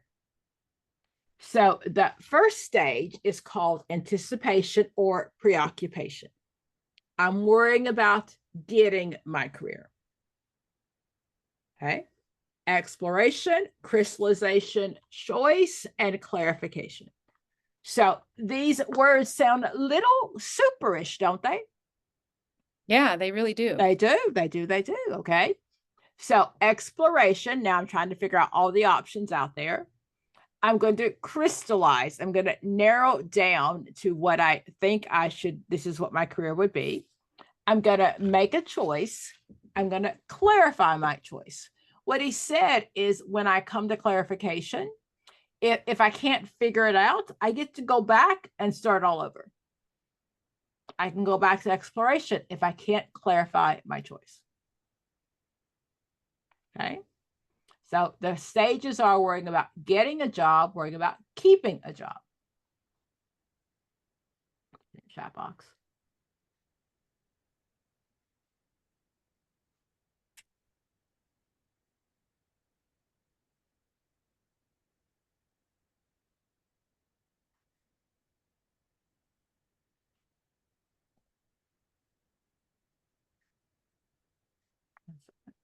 Again.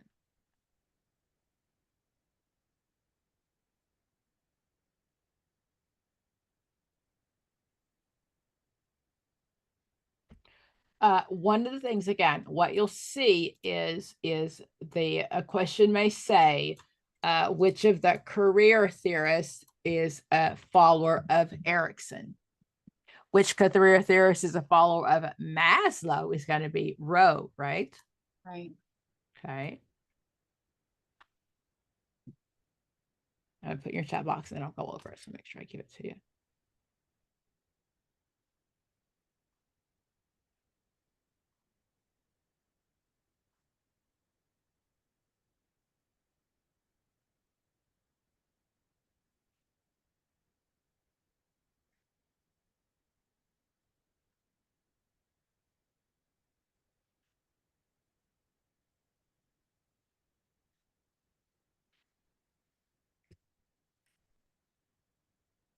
Okay.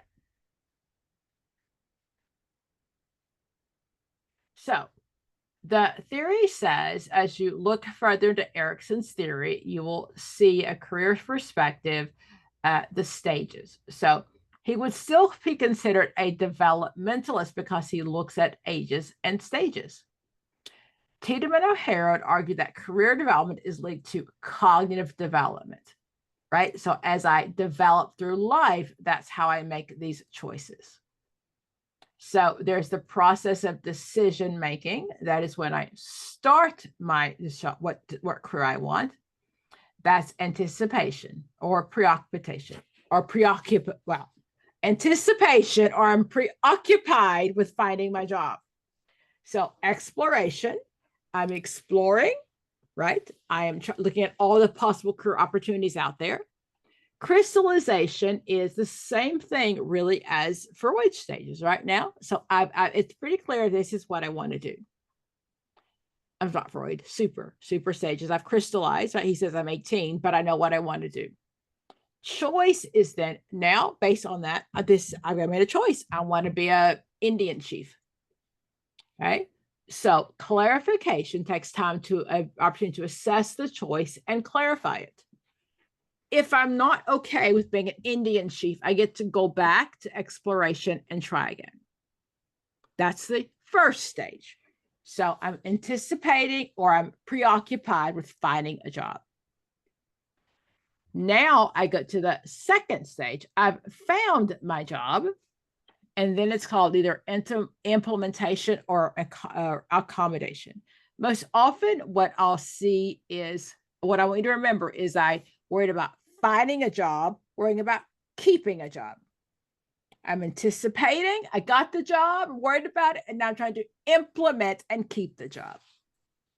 Worried about getting the job and keeping the job. So implementation, now I'm in the induction stage. Okay. I've started this career. Almost every church, sorority, Greek society you've ever belonged to, there's some sort of induction, isn't there? Go home and read the employee handbook. We've got a secret code, but you can't tell anybody else. There's an induction, right? You're part of the group now. The second stage is reformation, the changes the client needs to meet, also the changes the agency makes. When somebody new comes in our agency, we make changes, don't we? So this person behaves differently than the last person. So induction is I'm being induced, I'm being inducted, right? I'm learning the rules, I'm reading the employee handbook. Reformation is I'm going to change, the agency's going to change. And the last stage is integration. In the integration stage, and if you remember, the last stage of Erickson is ego integrity. In the integration stage, my ego is happy. I'm fully integrated into this career. That is when I'm going to begin to make suggestions for changes. I want to share my opinion. Okay. Which is totally opposite from now, because these days I've been on the job for 5 minutes and I'm going to tell you what y'all doing wrong. You just hired me. I've been here like 3 days. Y'all know y'all should do this, and this. Okay. So this is history. History is where you keep your mouth shut until you've been there for a half minute and then you share your opinion. Okay. I don't know. I place people in internship all the time, and I get calls from their field supervisor. She's been here 5 minutes and telling us what we're doing wrong. You know, you can think it, but you don't say it. Keep your mouth shut, and then you can make suggestions, but not in the beginning. So Tiedemann O'Hara, Tiedemann and Jackson, Tiedemann and Miller. I'm worrying about getting my job and worrying about keeping my job. Okay, let's see what that looks like in a question.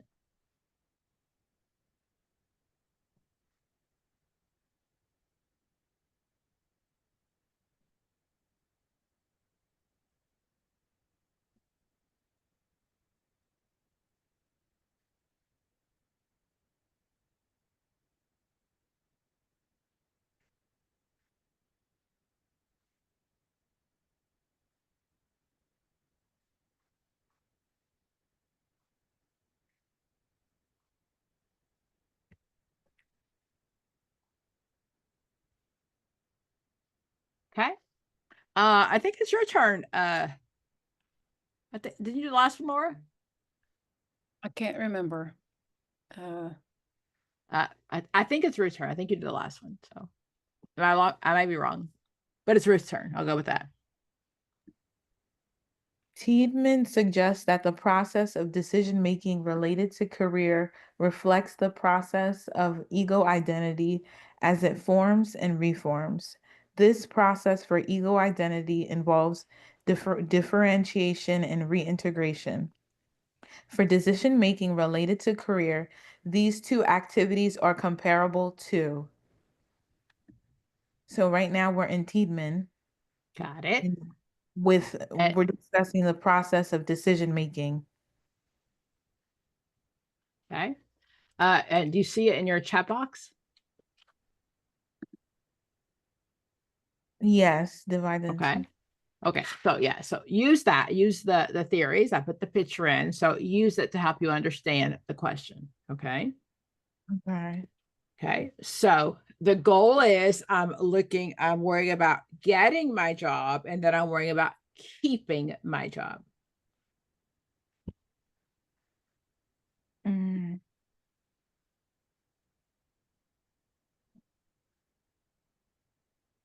So getting my job and keeping my job. Mhm. So I would take out, well, getting your job, getting exploration. It's definitely exploring, and then Hold anticipate. on, hold on, hold on. I'm going to put the image right there so you can.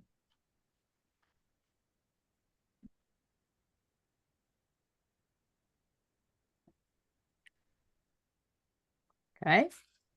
So anticipation or preoccupation, worried about getting my job. And then the second one is I'm worrying about keeping my job. Okay. I'll put that after this one. Okay, D is there. So I put it underneath it. Okay. So worrying about getting my job. So this is again like levels and stages. There are 2 levels, and then there are stages. So exploration is a stage, but the level is anticipation. I'm anticipating getting a job, worry about getting a job, worry about keeping a job. So I know that exploration would not be a level. Okay. Okay. Anticipation would be So I'm the going to take out A and B, right? Because that's the first stage in the level. The process for ego identity involves differentiation and reintegration. For decision making related to these careers, the 2 activities are between C and D.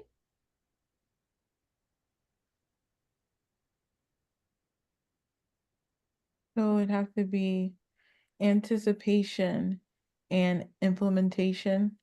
Ding, ding, ding, ding, ding, ding. I don't like to say this, but this is one that's closer to memorization than other people, right? In the other theories, I say you need to learn them, but this one is just what did Tiedemann say? Okay, 2 levels, worrying about getting my job, keeping my job. Okay.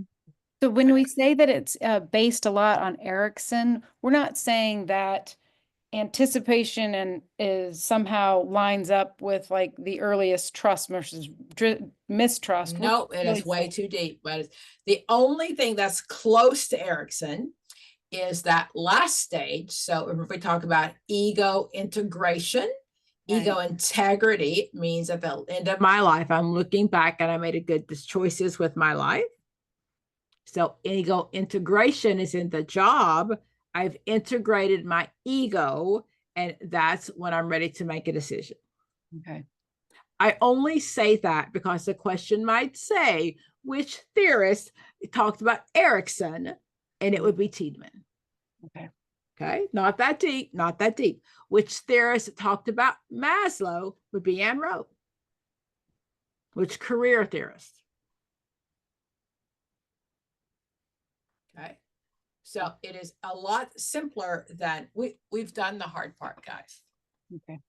Up to chapters 3 and 4, we've done the hard part. Now it's really a matter of memorization. We go through career and assessment and research. Those are just memorization. That's just having it over and over and over. There's a lot less processing in these stages and a lot more just memorization of who said what. Okay. I can't pretend there are 20 questions in here. You've just got to know super stages. Okay. But you can't apply them to everyday life. You just got to memorize them. I can tell you all day long, you should be in your career by 24. Is that realistic? No. Not at all. Not at all. But according to Super, that's the right answer. So you've done the hard part. You really have. Okay. We'll go back to those. We're not letting go of those. But as we continue with career and research and career assessment and career research and assessment, and then we'll do code of ethics. That is just, these are the rules. Okay. Okay, learn this a thing or two today. Yes, absolutely. You're gonna say the same thing, Ruth, and not really. Yes, no, it was very beneficial. It's I've learned okay a if lot. it's not, I swear. No, it was very beneficial. This is it's been a great class. This has really been. I'm going to tell you. So that's why individual sessions work so well, because that it's just, you and me, or you or two of us, it works so well because I can tell you exactly I can answer your questions. Yeah. When my kids were little, we took swim lessons, and we would sign up for the 7 a.m. swim classes at the group session, the group rate. Nobody else showed up. So we got the individual sessions at the group rate. I'm just saying it worked well because we can do individual. I could be a brain surgeon if you sat beside me every day and told me what to do. Who couldn't, right? Yeah. So we would pay for the group sessions, but I'd pick a time that I knew nobody would be there. So there might have been 2 other kids, but I got the group rate. So okay. So just real quick, like we talked about, Rowe was like Maslow, right? And then we did this. When we talk about this guy, Mark Savickas, we kind of talk about like this, almost like narrative therapy. Yes, exactly. A constructivist. I constructed my theory, my story. I keep telling myself, everybody in my family says that I should be a pharmacist. We own a pharmacy company, and everybody said I should be a pharmacist. And Savickas says, let go of that story. Let it go. You're going to deconstruct it. You're going to take it out of your head, right? Let go of all of that story, and we're going to do the same kind of thing that a career therapist would do. He's considered postmodern. He's one of my newer guys. Okay. So we've gotten through most of the theorists. Let me go back to my book. The goal is now is to really go back and again, we're going to stay on this another week, is learning the other things. CIP is the cognitive information process. I'll teach you that next week. Bandura's social efficacy theory. Remember, Bandura did social learning, but he also talked about social efficacy, that I'm not going to give up. I'm going to be my own personal agent. Contextualism is the same thing as regular contextualism. Understand it in the context. Okay. So if we go back and talk about super, so a kid may be amazing and may want to be a doctor, but if his family can't financially support him through 10 years, 12 years of medical school, that's contextualism. Understand in the context of his world, we've got to look for other options. And constructivism, of course, is the world I've constructed. That's Savickas, okay? Jalot is positive uncertainty. Be sure that the future is uncertain. Be positive about it. He does have these decision thought press taking, but I've never seen those on the test. I'm not gonna say it's not going to be on the test, but most often what you see is positive uncertainty. I'm teaching you max points. Okay. We did 15. We did trait and factor, E.J. Williamson. Okay. So 17 is Christ. He did the career maturity inventory. I'll go over him again next week. These are the decision making. It doesn't belong to anybody of how we make career decisions. 19 talks about the theories, because where they came from in the 50s and 60s had nothing to do with real world today. Undecided versus indecisive. Okay. If I am career undecided, that means I just don't have enough information to make a decision. Undecided means I don't have enough information. Indecisive is a personality flaw. Not only can I not decide a career, but I can't decide what car to buy. I can't decide what dress to wear. I can't decide any class I should take. So undecided versus indecisive.